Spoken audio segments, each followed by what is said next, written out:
क्या आपने कभी ऐसे वीर की कहानी सुनी है जो एक ही सांस में हवा से बातें करे, जो सूरज को फल समझकर निकल जाए और जिनकी भक्ति ने प्रभु राम के रास्ते के सारे पत्थर हटा दिए। आज हम ऐसे ही वीर की कहानी सुनेंगे जिनका नाम है श्री हनुमान। बात है उस समय की जब अंजना माता हिमालय के एक गुफा में तपस्या कर रही थी और उनके मन में प्रार्थना थी कि हे प्रभु, मुझे ऐसा पुत्र प्रदान करो जो संसार के लिए उपयोगी हो। तभी देवताओं ने उनकी तपस्या से प्रसन्न होकर भगवान शिव से अनुरोध किया कि वो स्वयं एक अपना अंश रूप लेकर पृथ्वी पर आए।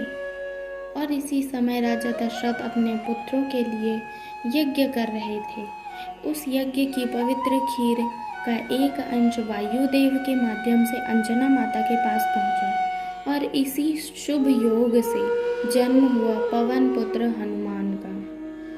छोटी सी उम्र थी पर बल ऐसा कि पहाड़ भी हिल जाए। एक दिन उन्होंने उदय हुआ सूर्य देखा, चमकता हुआ लगा जैसे कोई बड़ा सा आम हो और सूर्य देवता को फल समझकर निगल गए। तीनों लोक में अंधेरा छा गया, देवता घबरा गए। फिर वायुदेव नाराज हो गए और सांस लेने बंद कर दिया दुनिया में। तब सब देवता मिलकर वायुदेव से माफ़ी मांगे और हनुमान जी को बहुत सारे वरदान मिले। अमरत्व का वरदान, अनंत बल, बुद्धि और यश का आशीर्वाद मिला।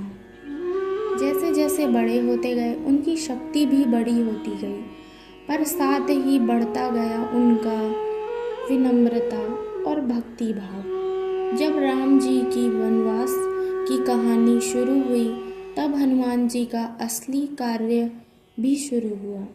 जब राम जी ने सीता माता की तलाश में हनुमान जी को भेजा तो लंका में जाकर हनुमान जी ने लंका का नक्शा ही बदल दिया। सीता माता को राम जी का संदेश दिया, लंका जाए और वापस आकर राम भक्त बन गए, पूरे संसार के लिए मिसाल बन गए।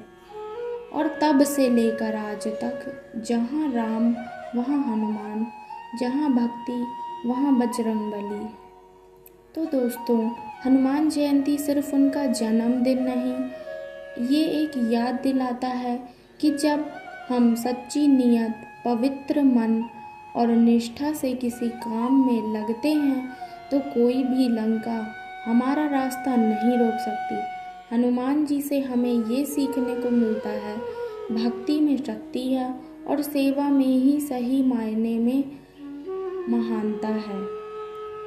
तो आज हम हनुमान जयंती के इस पवित्र दिन पर आइए हम सब मिलकर उनकी पूजा ना करें बल्कि उनके जीवन से प्रेरणा लें। जय श्री राम। बोलो बजरंगबली की जय।